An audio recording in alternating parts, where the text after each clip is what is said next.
Okay, hari ni kita nak masuk bab 11 iaitu gerakan linear. Saya lupa nak suruh awak sediakan mesin kira sebenarnya, tapi saya harap adalah mesin kira dekat dengan awak. Okay, tak adalah nak kira banyak sangat sebab tak sedia pun soalan, cuma nak suruh awak boleh tahulah sikit-sikit cara nak mengira kan. Okay, hari ni kita nak tengok tentang gerakan dan juga laju, daya dan gerakan lah. Okay, hari ni untuk 11.1 adalah gerakan linear. Gerakan linear ni sangat mudah dah.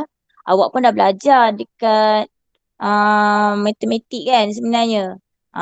Untuk kamu untuk sains ni sebenarnya lagi mudah sebab soalan gerakan ni, soalan laju ni dekat dalam sains tak susah pun biasanya selama yang saya dah pernah mengajar ni sangat simple kalau keluar soalan. Okay. Cumanya awak kena faham cara nak gunakan formula tersebut lah. So untuk gerakan linear ni, gerakan yang lurus lah. Satu gerakan objek dalam lintasan yang lurus. Straight je. Kalau dia sengit pun sengit tu straight macam ni. Ni. Daripada sini pergi ke sini kan. Pun lurus sini. Maksudnya walaupun dia sengit tapi dalam gerakan yang lurus. Cumanya kat sini dia nak cerita pasal sesaran lah yang tu. Awak kena ingat gerakan linear ialah gerakan satu objek dalam lintasan yang lurus. Okay, jadi daripada situ kita dapatlah jarak. Ni kalau yang betul-betul lurus lah straight sini. Naik ke sini. Okay, itu adalah jarak yang dilalui lah.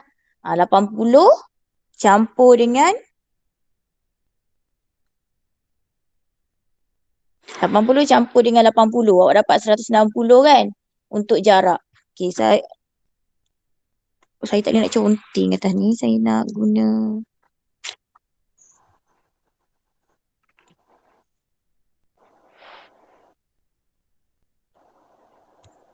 tapi akan jadi kecil sikit lah.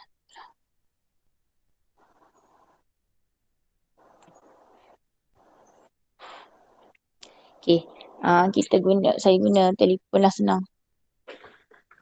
Okay, jadi ni dalam buku teks awak je ni. Saya tak sempat nak sedia slide sebenarnya ni.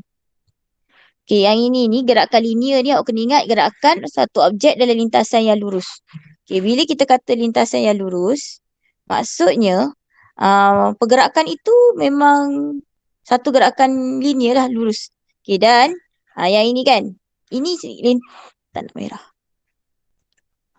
Okay, ini lintasan jarak. Awak kena ambil yang ni dengan yang ini. Jarak daripada kat rumah nak pergi kepada akhir. Itu jarak perjalanan dia. So sebab itulah dia dapat 80 campur 80 dekat sini. Meter kan. So dapatlah dekat kedai tu berapa. Tapi kalau nak sesaran jarak lintasan terpendek. So kamu kena ambil yang cross daripada sini ke sini. Itu untuk sesaran. Maksudnya sesaran ni dia tak boleh, dia bukan kira kalau macam kamu daripada rumah kamu nak pergi ke Kota Baru, ambil daripada titik kamu dekat rumah tu, titik kamu yang ke titik Kota Baru, bukan ikut jalan raya, tidak. So itu adalah maksud sesaran. Sesaran ini dia adalah jarak terpendek yang dilalui oleh satu benda tu lah, satu objek tu kan. So yang ini sesaran. Dapat 113.14. Shortcut lah. Tapi shortcut ni tak guna jalan raya. Dia straight je. Daripada rumah pergi ke kedai runcit ini. Yang paling lurus dia boleh buat daripada rumah pergi ke kedai runcit. Kalau kita daripada Kota Baru, daripada rumah pergi ke Kota Baru.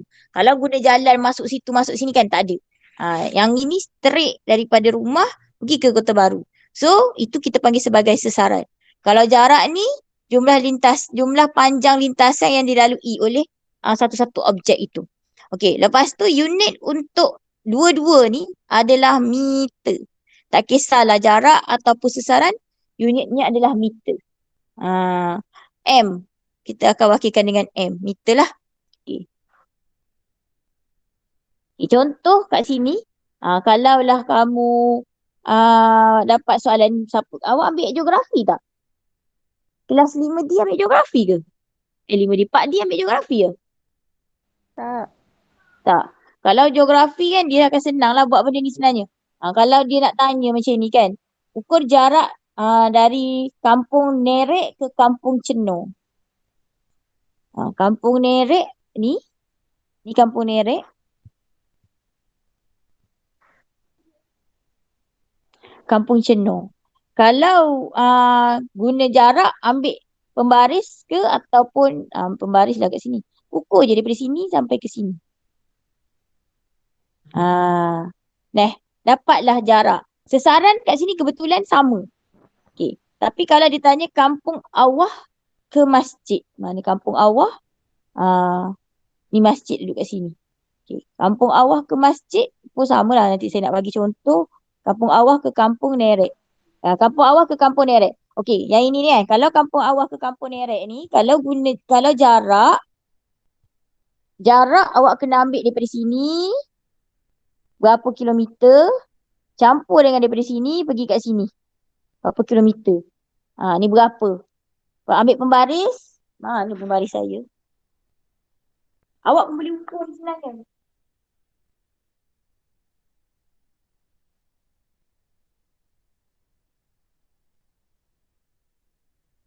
Awak ambil pembaris, awak ukur je dalam buku teks awak tu berapa.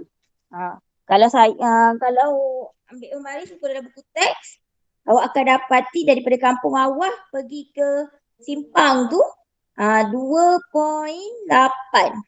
Sini dapat 2.8. Okay, lepas tu daripada kampung Nerek pergi ke kampung Ceno kat simpang tu awak akan dapati jarak dia juga sama 2.8. Yang ni pun 2.8. So jarak daripada kampung awah ke kampung Nerek campurlah. Awak akan dapat jarak kalau jaraknya 5.6. 5.6. Tapi kalau nak ambil sesaran, sesaran dia lain. Sesaran awak kena ukur direct daripada sini terus. Ni sesaran dia. So sesaran ni awak akan dapat daripada buku teks awak tu kalau ukur dapat 3. Sesaran akan dapat 3 saja. 3. Faham tak apa beza sesaran dengan jarak?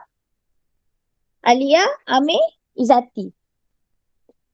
Ini ni, dia kata skala tu 1 sentimeter ni, 1 sentimeter kita dekat pembaris. 1 sentimeter sama dengan 1 kilometer. So ni kilometer lah ni. 5.6 kilometer, 3 kilometer tadi. Faham tak apa beza sesaran dengan jarak? Amir? Alia? Syazwani? Faham Ya, awak dengar je. ke tak? Mana? Faham sikit je. Faham sikit je. Dia nanti kita tengok kalau kampung Jengke ke kampung Nerek. Kampung Jengke ke kampung Nerek. Okey, tengok ni kalau kampung Jengke ke kampung Nerek. Tapi saya kena padam balik ni semua ni.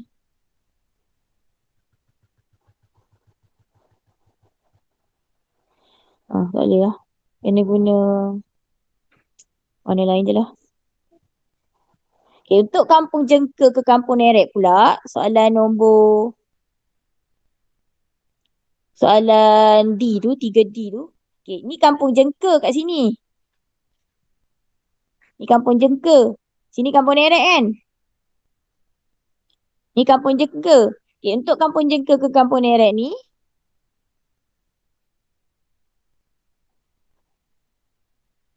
kalau awak nak buat, jadi awak kena buat macam mana? Kalau jarak dululah. Jarak, awak kena ambil, ikut jalan ni. Kampung Jengke daripada sini pergi ke jalan ni.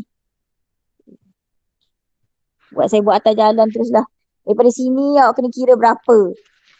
Ambil pembaris awak lah. Letak dekat situ, sampai kat simpang tu berapa sentimeter. 1.5 sentimeter. Sini 1.5 sentimeter sama dengan 1.5 kilometer lah kalau kita ikut petunjuk tu. Lepas tu daripada simpang ni pergi kepada sini. Ni,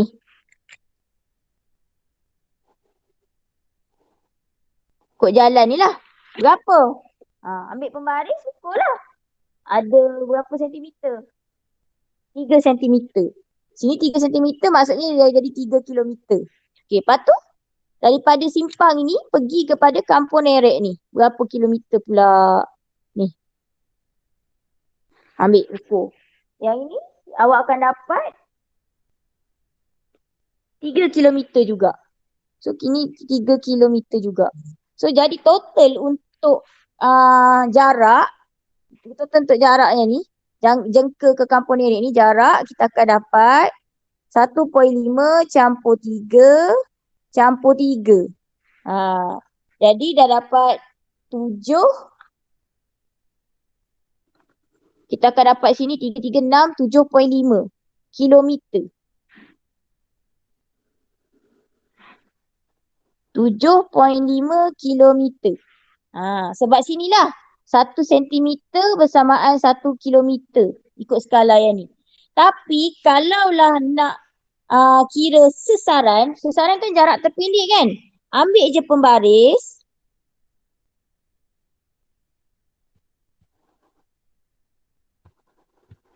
Ambil je pembaris daripada Kampung Jengka ni, letak straight ke Kampung Nerek ni tadi. Ni.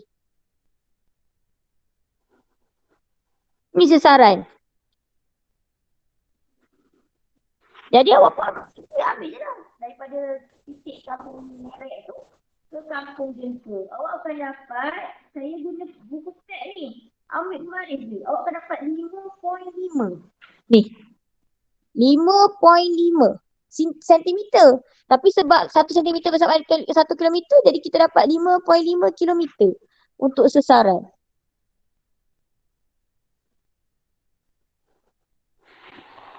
Faham tak? Boleh tak? Boleh soalan dalam buku tek ni. Faham. Boleh kan? So sebenarnya, kalau jarak guna jalan yang ada. Daripada situ nak pergi ke kampung tu. Tapi kalau sesaran ni kita ambil straight. Sebab tu bila awak guna GPS, kan kadang-kadang dia ada straight je kan. Dia ada bagi tahu jarak straight. Itu sesaran. Tapi nak pergi tu, dia pun tanya, nak pergi ke? Bila nak pergi tu apa tekan, dia pun bagi jalan atas jalan raya. Jalan atas jalan raya tu dia akan bagilah banyak-banyak pilihan. So awak pilih jalan mana, itu jalan awak. Berapa kilometer itu jaraknya.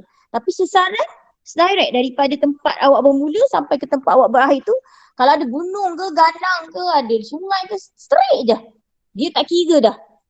Dia nak itu kita panggil sesaran. Sesaran dia adalah jarak terpendek daripada satu tempat ke satu tempat yang lain.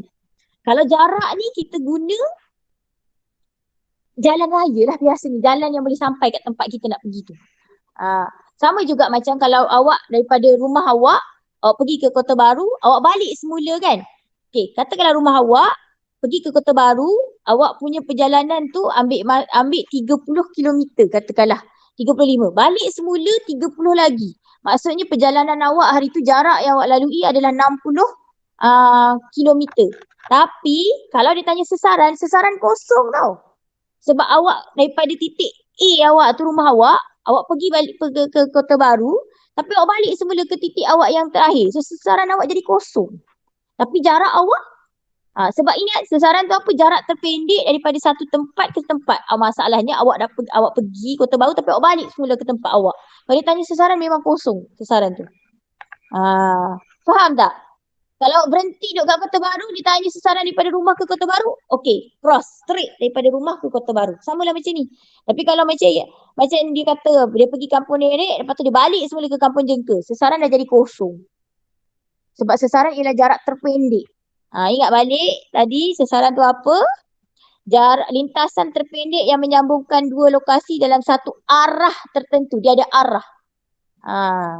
So tadi macam saya bagi contoh, kalau daripada rumah pergi Kota Baru, balik dah semula ke Kota Baru. So arah tu dah jadi tambah dengan tolak lah, negatif kan. So dia akan jadi kosong, sesaran kosong. Tapi kalau berhenti dekat Kota Baru, ada sesaran dekat situ. So kira daripada rumah awak pergi ke Kota Baru, berapa yang terpendek. Boleh lah. Macam tu lah. Faham beza antara jarak dan sesaran satu-satu benda lah. Ada tak faham ke kat sini? Apa maksud jarak, apa maksud sesaran? Alia, Izati, Alia Nazifah, Amin. Kalau faham, saya nak pergi kepada laju. Kalau tak faham, duduk sini lagi lah sekejap. Amin faham, Amin? Faham. Faham So ingat, kalau jarak, ambil jalan atas jalan raya dia. Jalan atas jalan lah. Ambil kira semua perjalanan dia sampai ke satu tempat tu. Tapi kalau sesaran, sesaran kita kena ambil jarak terpendek. Okay, next kita pergi kepada laju. Okay. Laju ni. Laju. Yang ni dah biasa jumpa dah ni daripada awak sekolah rendah agaknya. Macam mana nak kira laju? Formula dia senang je. Laju sama dengan jarak per masa. Okay. Kalau laju purata, jumlah jarak per jumlah masa. Itu je lah beza dia. Okay. Tapi ini basic untuk formula laju. Jarak per masa. Jarak tu unit dia M meter. Masa tu mesti dalam unit S saat. Sebab tu kita dapat meter per saat. Tapi M S negatif 1 lah kita tulis meter per saat. Kalau meter saat tu tak ada, dia bukan per. Yang ni sebab masa duduk kat bawah, MS negatif 1 lah. Okay. Jadi kalau kita tengok kat sini, dia bagi contoh gambar ni. Saya ambil dalam buku teks awak je lah, senang. Kosong, 10 meter, 50 meter, 100 meter. Daripada kosong ke 10 meter, jarak dia 10 meter lah. Tapi masa dia 2 saat. Jadi kalau kita kira dekat sini, jarak per masa dia, jarak dia 10, masa dia 2. 10 bagi 2, kita akan dapat 5 ms negatif 1 ni lah. Laju dia. Kalau laju dekat sini, ingat, jarak per masa 50 m tolak bahagi dengan 6s. Maka awak akan dapat 8.33 ms negatif 1. Untuk yang dekat sini pula, kita punya jarak 100 m bahagi dengan masa kita 10 saat ni, 10 saat ni. 10 saat. So kita akan dapat, potong ni je. So dapat 10 ms negatif 1. Sebab tu kita dapat ni. Jadi kan, ini adalah cara pengiraan yang paling mudah, iaitu laju. Okay. Tapi laju purata tu laju keseluruhan. Jumlah keseluruhan lah. So yang ini akan jadi laju purata sebab ngelah sekali. Dalam masa 100, dalam jauh 100 meter, dia bergerak selama 10 saat. So kita dapat kelajuan 10 ms negatif 1. Okay, kadar perubahan jumlah jarak yang dilalui lah. So jumlah jarak bahagi dengan jumlah masa sama dengan 100 tolak 100 bahagi dengan 10 saat dapat 10 ms negatif 1. Yang ini memang saya rasa saya tak perlu lamba kat sini sebab matematik pun dah ada benda ni. Dia senang sangat. Ingat, yang penting ingat formula dia jarak per dengan masa. Ini untuk laju. So jarak unit dia M, masa unit dia S, maka awak akan dapat berapa nilai dia? MS negatif 1. Bila MS negatif 1 tu automatik laju lah. Kalau kelajuan, bukan kelajuan. Kalau pecutan, dia akan jadi negatif 2. Hal laju, Allahu Akbar. Okay, hal laju pula. Hal laju ni pula adalah sesaran per masa. Hal laju ditakrifkan sebagai kadar perubahan sesaran per masa. Unit masih sama ni. Kenapa? Sebab sesaran M, masa S. Cuma bila dia naik atas, dia akan jadi berapa? MS negatif 1 lah. Masih sama. Hal laju. Hal laju ni kalau awak tengok dekat belakang lori, kat belakang bas dia ada kan? Tu hal laju dia lah. Berapa paling laju dia boleh bergerak dalam masa, kalau kat bas dengan lori tu kilometer, km. Tapi kita belajar unit SI, MS negatif 1. Tapi kalau soalan tu bagi km lah. Kalau soalan tu bagi km per minit kan, dia bagi minit. Awak buat yang tu, awak tak payah tukar-tukar. Awak tak belajar fizik, awak tak perlu tukar. Awak hanya ikut Apa soalan bagi? Soalan bagi dalam kilometer, awak buat dalam kilometer. Soalan bagi dalam minit, awak buat dalam minit. Tak ingat. Kalau bas dengan lori tu kilometer per jam. Kalau awak tak percaya, awak tengok nanti lah. Kalau belakang lori ke belakang bas, dia akan ada berapa hal laju dia yang patut dia bawa. Lebih daripada tu, salahlah dia. Dia dari segi undang-undang jalan raya. Ha. Tapi soalan sains senang. Awak tak payah tukar. Awak hanya guna apa yang diberi. Maklumat yang diberi, awak just masuk dekat dalam formula. Formula ni kadang-kadang dia dah bagi. Kalau dulu KBSM dia dah bagi. KSSM saya tak tahu. Tengok peksa SPM kakak dengan abang sini awak 3 tahun 5 tahun ni. Kalau dia bagi, Alhamdulillah. Kalau dia tak bagi, maksudnya awak terpaksa ingat. Dulu waktu KBSM, nak start soalan, ataupun dia dah bagi soalan, dia pun bagi tahu formula. Kerja senang. Sebab tu saya tak boleh kalau pelajar saya tinggal soalan matematik dekat dalam sains. Sebab soalan dia dah bagi siap-siap formula. Awak tak perlu ingat. Kalau macam matematik awak kena ingat. Yang ni tak, dia dah bagi siap-siap. Awak masuk-masuk nilai je. Dan awak dapat markah. Sangat rugilah kalau tinggal. Okay, jadi kita tengok ni. Macam mana nak kira hal laju pula. Nak kira hal laju, sesaran per dengan masa. So kalau kat sini sama je, sesaran tu jarak lah. 2 bahagi dengan sorry 4 di sini 4 kan. Jarak dia 4 meter. 4 meter bagi dengan 2 saat. So kita dapat dekat sini 2 ms negatif 1. Tapi dia ada arah. Arah dia ke timur lah. Sebab dia dah bagi tahu kat situ. Ni, arah ni. Dia ada bagi ni. Ni. Dia bagi siap-siap arah. Sebab itulah dia ada tu. Okay. So, kat sini kena tambah ke arah timur. Okay. Lepas tu kalau yang ini, untuk kedudukan di B pula, hal laju daripada A kepada B. Yang ni lain sikit. Daripada A ke B. Jadi awak kena buat. Sesaran dia 8/4 meter. Bahagi dengan masa tadi, 2 saat sajalah ni masa. So, awak akan dapat 4 bahagi dengan 2. Last sekali dapat 2 juga ms negatif 1 ke arah timur. Macam ni.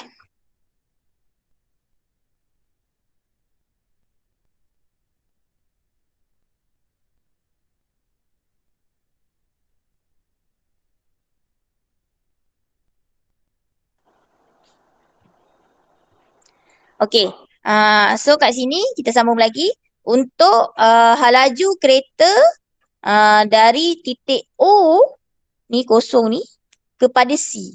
Yang ini kamu kena ambil daripada 12 kena tolak dengan kosong. So 12 tolak kosong bahagi nampak ke lah? Kita tak nampak.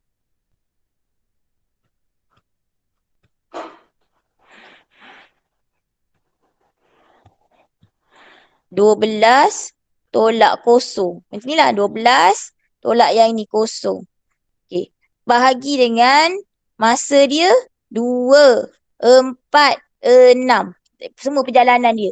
6 saat. So, kita pun dapat 12 bahagi dengan 6. Ni M, ni S. Maka kita akan dapat 2 ms negatif 1. 12 bagi 6 kan? 2.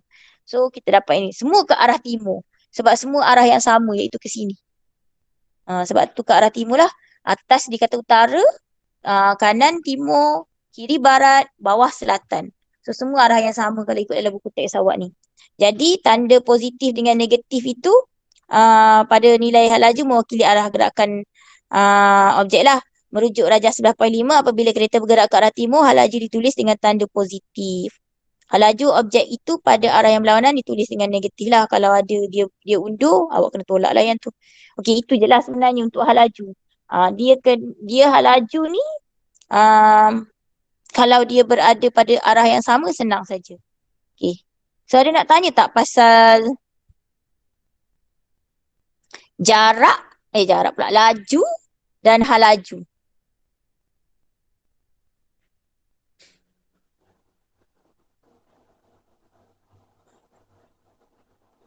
Sebab yang laju dengan hal laju ni lebih kurang sama. Tu saya berhenti dulu sebelum masuk pecutan. Okey ke? Boleh ke? Amir Alia, Nurul Alia dengan Alia Nazifa. Syazwani, dia nak tanya.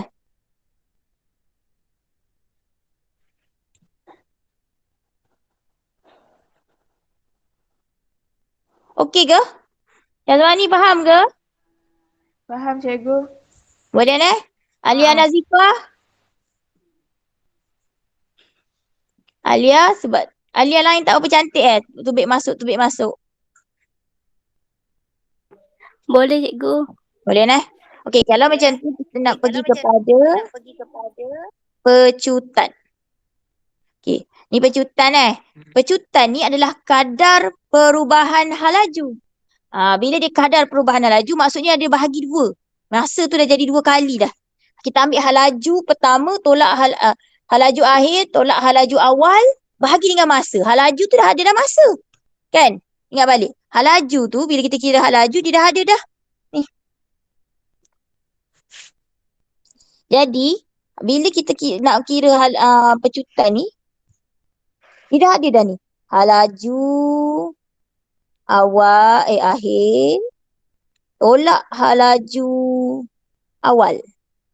Bahagi dengan masa. Okay. Halaju ni dah ada MS negatif 1. Sini pun MS negatif 1. Tapi masa kat sini pula sekali lagi. Sebab tu unit untuk pecutan adalah MS negatif 1. Tu dah jadi dua kali. Ni ada dah negatif 1. Lepas tu dia ada pula 1 lagi. MS negatif 2. Itu unit untuk pecutan. Bila awak nampak je MS negatif 2, automatik dia adalah pecutan. Kenapa? Sebab dia perubahan halaju. Bukanlah negatif 1 tolak negatif 1, tidak. Tapi sebab yang ini ni dia settle ke atas je, tak ada masalah. Halaju akhir tolak halaju awal, nanti awak tengoklah. Lepas tu dia kena bahagi dengan masa sekali lagi. Okey, sebab itulah dia jadi MS negatif 2. Okey, kamu boleh tengok dekat soalan dekat dalam gambar buku teks awak ni, macam mana seorang orang yang bawa basikal, dia bergerak daripada halaju kosong sehinggalah kepada halaju 4 MS negatif 1 ni pada kedudukan ini.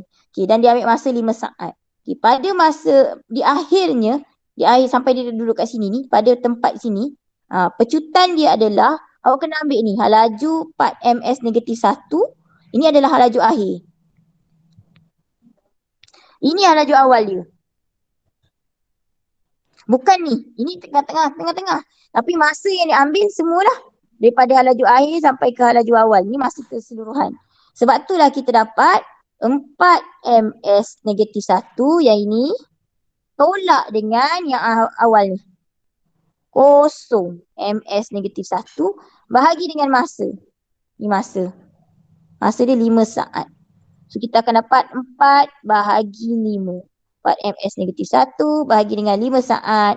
Maka awak akan dapat 0.8 MS negatif 2. Silap, negatif 2. Negatif 2 Sebab ni negatif 1 kat sini 1, sini ada S1. So dia dapat 0.8 negatif 2. Ni samalah. Dia kena ambil daripada akhir sampailah kepada awal. Akhir tolak yang awal-awal. Jadi dia dapat macam itulah. Okay, so kita dapat macam mana nak kira halaju ni. Ingat, halaju pecutan, halaju akhir mesti tolak dengan halaju awal. Dapatlah kita punya pecutan. So kita tengok dekat soalan lah.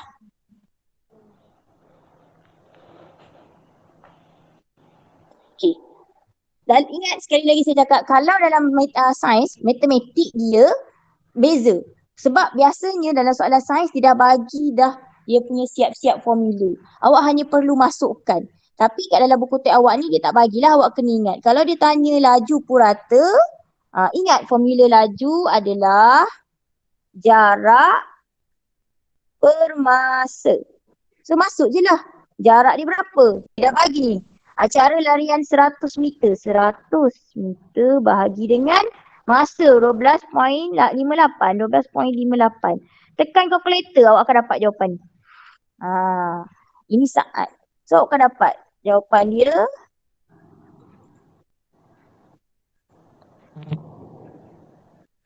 Awak akan dapat 7.95 ms negatif 1. Akan dapat gitu. Memang kalau lah tak dapat dalam soalan PSA formula, awak kena hafal. Hafal lah sebab senang je. Kalau formula untuk jarak, formula untuk laju jarak per masa. Ke hal laju pun jarak per masa. Cuma hal laju ni dia main dengan sesaran lah. Dia ada arah. Okey, kalau formula untuk pecutan, hal laju akhir, tolak hal laju awal, bahagi dengan masa. Berapa sikit je formula yang awak kena ingat. Tak banyak pun. Dan ingat satu lagi, sesaran. Sesaran ialah jarak paling ringkas, paling pendek. Macam mana? Ambil je pembaris. Letak je daripada titik tu kepada titik tu. Kalau lah jarak, dia kena ambil ikut jalan yang ada atas peta tu. Kalau dia bagi peta lah. Sebab buku teks awak ada peta. Mungkin soalan kalau keluar pun ada peta lah. Kalau soalan tak keluar guna peta, dia bagi macam ni. Dia bagi macam ni sangat senang. Masuk formula saja. Tak payah susah-susah kira macam tadi lah. Okey. So kita tengok soalan nombor 2 pula. Kat soalan nombor 2 ni dia kata sebuah kereta bergerak daripada titik A kepada titik B. Ni, jarak semua sekali 800 meter. So maksudnya daripada sini pergi kepada sini 800 m. Saya rasa baik saya guna warna lain kot.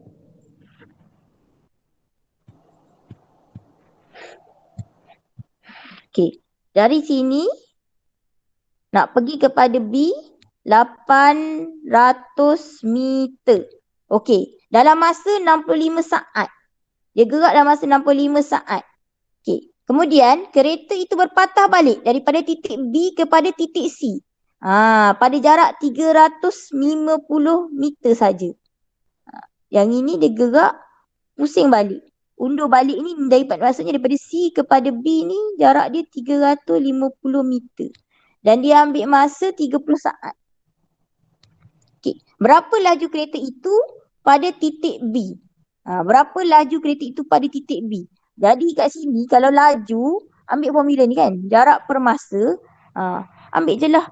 Jarak dia 800 bahagi dengan masa tadi. 800 meter bahagi dengan masa 65 saat. So tekan kalkulator dapat ni. 12.31 ms negatif 1. Sebab tu kena ingat formula. Lepas tu dia tanya tentukan jumlah sesaran yang dilalui oleh kereta itu. Ingat jarak terpendek kan. Berapa laju kereta, tentukan jumlah sesaran yang dilalui oleh kereta itu. Dia dah pergi lepas tu dia balik-balik. So 800 kena tolak dengan 350 ni. Sebab last sekali dia berhenti kat sini. Dia tak ingat macam saya cerita tadi. Awak pergi Kota Baru daripada rumah awak. Daripada rumah awak pergi Kota Baru ada sesaran katalah 30 km. Tapi bila awak balik semula ke rumah awak, sesaran awak jadi kosong. Dia tolak. Sebab sesaran itu jarak yang terpendek. Tapi kali ni dalam kes ni dia kata daripada A pergi kepada B. Lepas tu dia balik sekejap, dia berhenti kat C. C tu tak sampai balik kat A. Jadi kita ambil je lah 800 tolak dengan 350. Tinggallah berapa? Hanya tinggal 450 saja. 800 tolak 350 meter. So kita akan tinggal 450 meter saja untuk sesaran dia. Sebenarnya kita ambil ini je daripada A kepada C. Kita tak ambil. Kita tak sampai kepada B. Sesaran ingat, sekali lagi saya ulang. Sesaran ialah jarak terpendek. Dia gilah. Dia pergi daripada nak pergi Kota Baru ni sebenarnya ni. Awak pergi daripada, katalah daripada Ketereh nak pergi Kota Baru. Awak pergi dulu Kok Melor. Kan jauh kan? Pergi Melor, pergi Kubang Krian, baru sampai Kota Baru.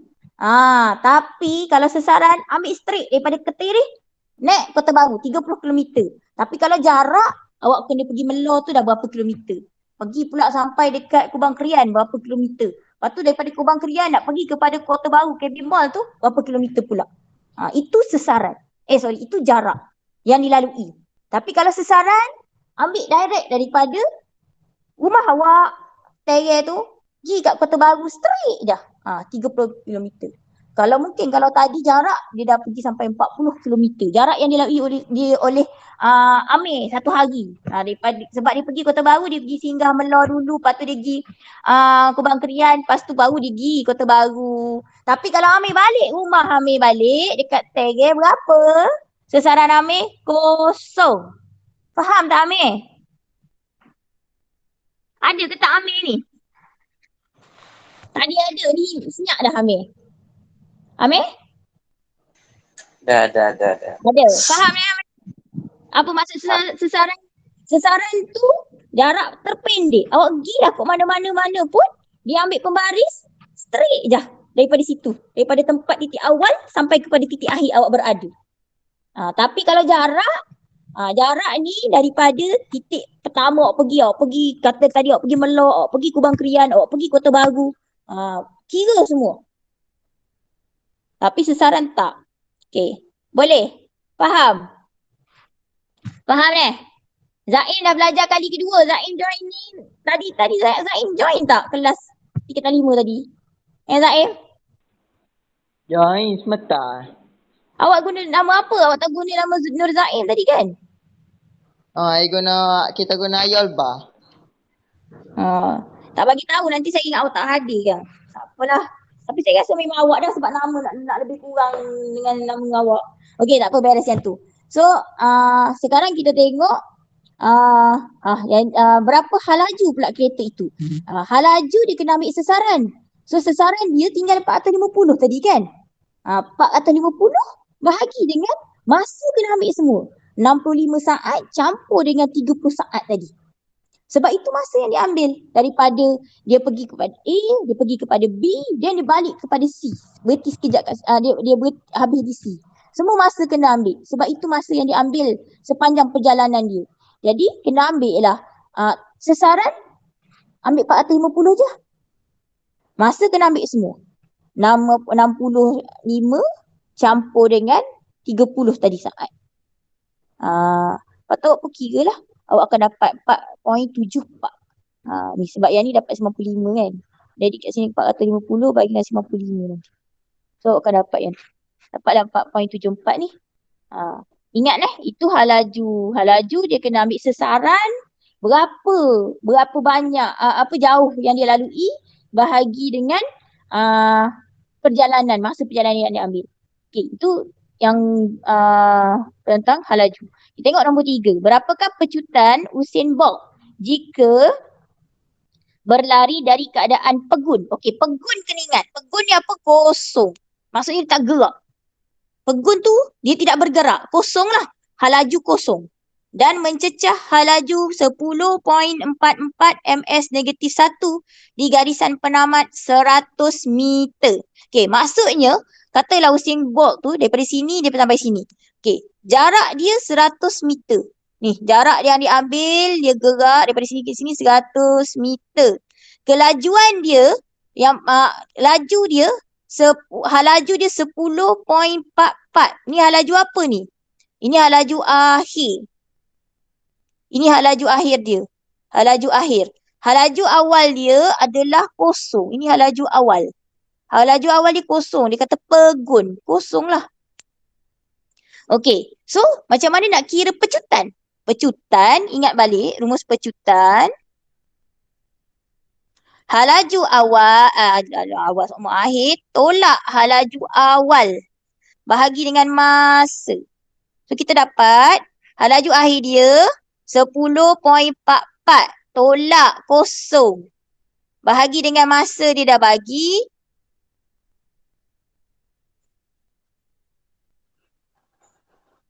Masa dia bagi 9.58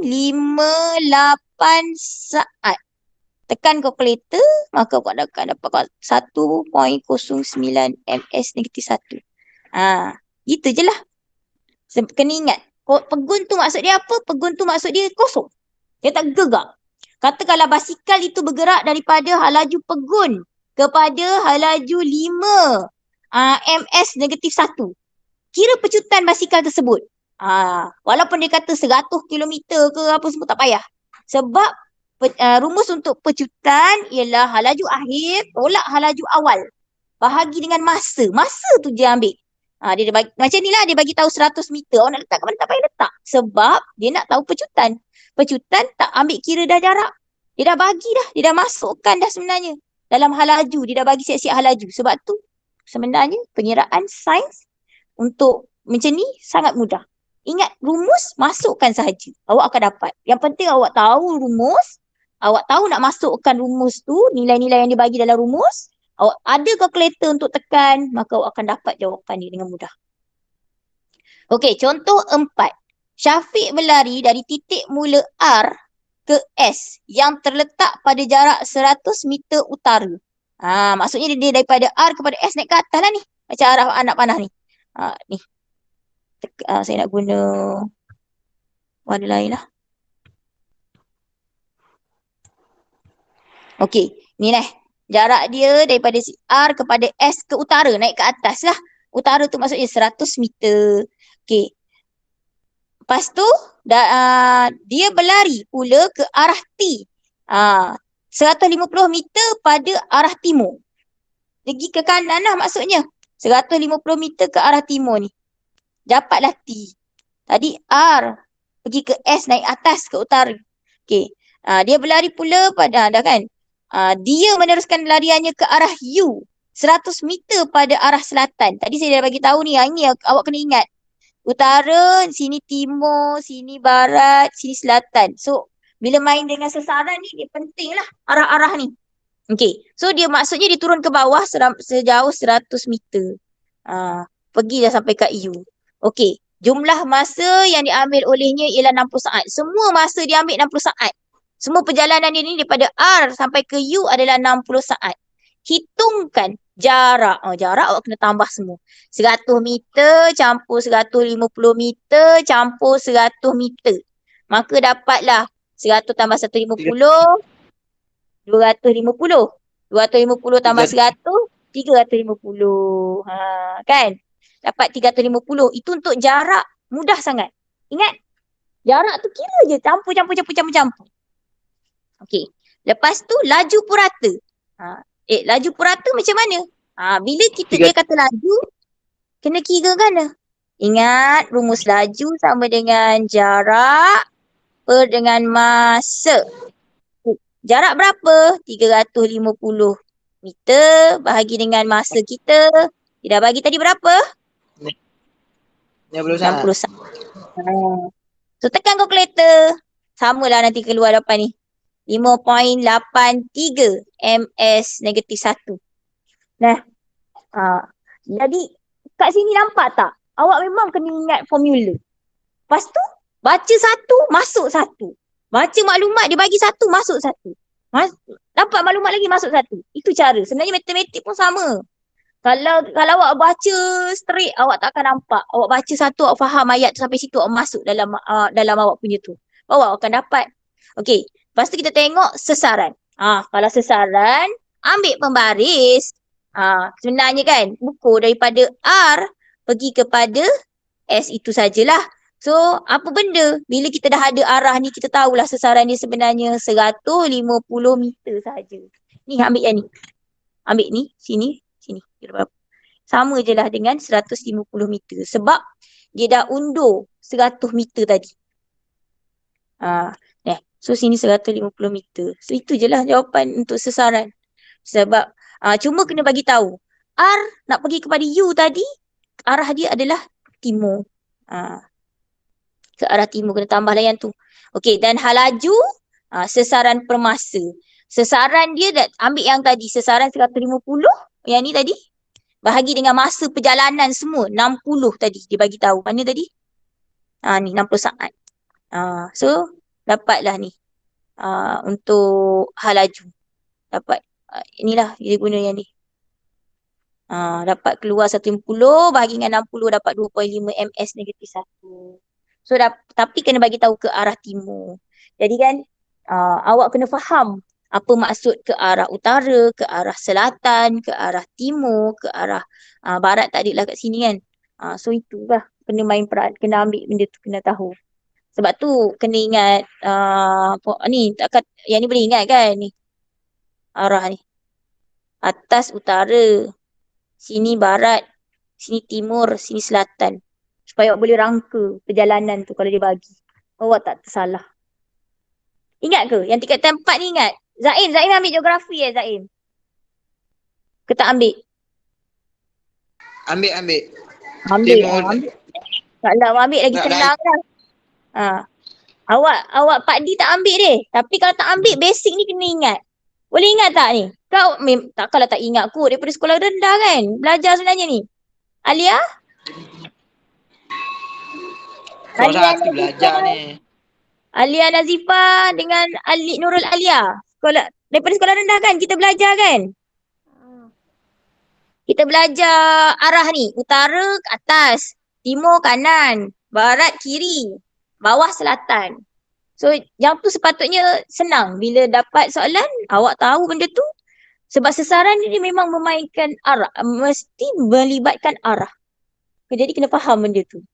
Ingat, saya bagi contoh tadi paling mudah.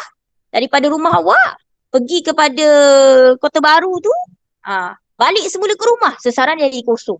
Sebab dia main arah. Betul lah, kita katakanlah daripada rumah pergi ke Kota Baru, sesaran dia adalah ke arah timur kan, contoh. Ke arah timur, moga kita kan Kelantan kan timur, kita ambil timur je lah. Sesaran dia ke arah timur, 30 meter ke arah timur. Tapi awak balik semula ke rumah awak. Awak dah tolak balik benda tu. So sesaran tu dah jadi negatif. Tak ada dah kosong. Dah tambah dengan 30, tolak balik 30. Sebab tu sesaran akan jadi kosong. Tapi kata awak berhenti dekat mana-mana, lepas tu soalan tanya berhenti kat situ.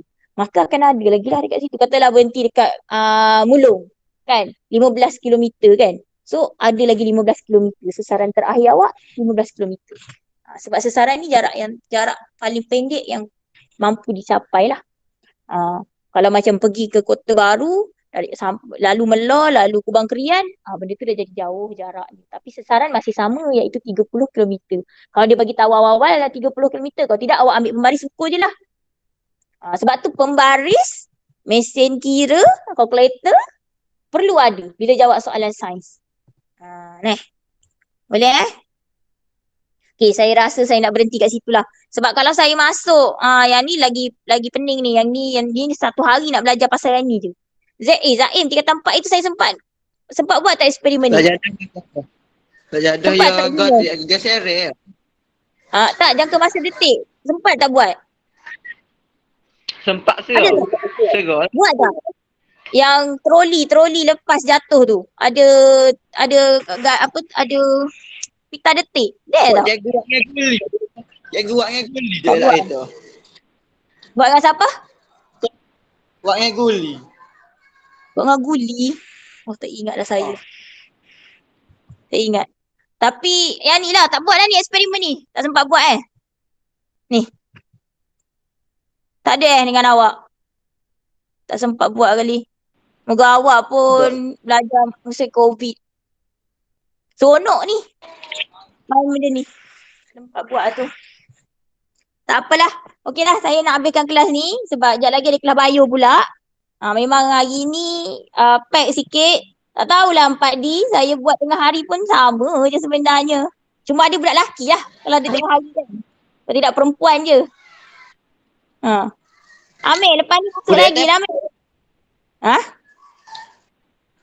Saya set dia senyap je. 3 tempat. Saya set Pak D dia senyap je. Dia tak banyak cakap macam kelas di Mesti. Kelas di Mesti banyak nanya. Awak nanya lah. Kalau awak tak tanya, saya tak tahu apa masalah awak sebenarnya, Pak D. Saya bukannya makan orang kan, Zaim kan? Tak pernah lagi kan awak kena marah kuat-kuat dengan saya kalau tanya kan? Walaupun soalan tanya pun kadang-kadang tak logik. Tapi bila awak bertanya, baru saya tahu masalah awak apa. Kalau tidak saya tak tahu. Saya ngajar je lah. Saya assume semua orang faham. Awak dah salah ke betul cikgu, peres lah kau.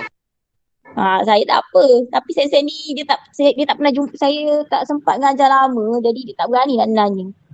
Pak A pun sama. Bukan kelas Pak D je lah Pak D. Pak A pun senyap je. Saya ngajar senyap. Ya Allah ya Tuhanku, apalah nak jadi. Saya tak tahu betul ke tidak. Awak faham ke tidak. Tu saya tanya, faham ke tak? Faham ke tak? Faham ke tak pun awak senyap. Tak tahu tanya. Memang kena tanya. Kalau tidak saya tak tahu apa masalah awak. Saya tak boleh nak cakap apa lah dengan kelas 3 tempat. Bukan kelas awak je Pak D. Kelas Pak A pun sama. Saya cakap seorang-seorang. Memang saya bercakap seorang diri. Sampai habis kelas. Lepas tu saya pun tanya. Faham tak? Pak A ada jugalah respon kadang-kadang tak faham. Tapi tak ada lah kerap sangat. Pak D pun ada. Macam tadi kan ada yang kurang faham sikit saya ulang balik. Tapi memang kena bagi tahu. Kalau saya tengah ngajar pun awak tak faham, awak sepatutnya bagi tahu. Cikgu, saya tak faham. Bagi tahu selalu. Jadi saya tak adalah teruskan sebenarnya. Saya akan ulang lah. Tapi nak ulang lah, nak mengajar gini adalah keterhadannya. Tak bolehlah nak ni detail sangat kan.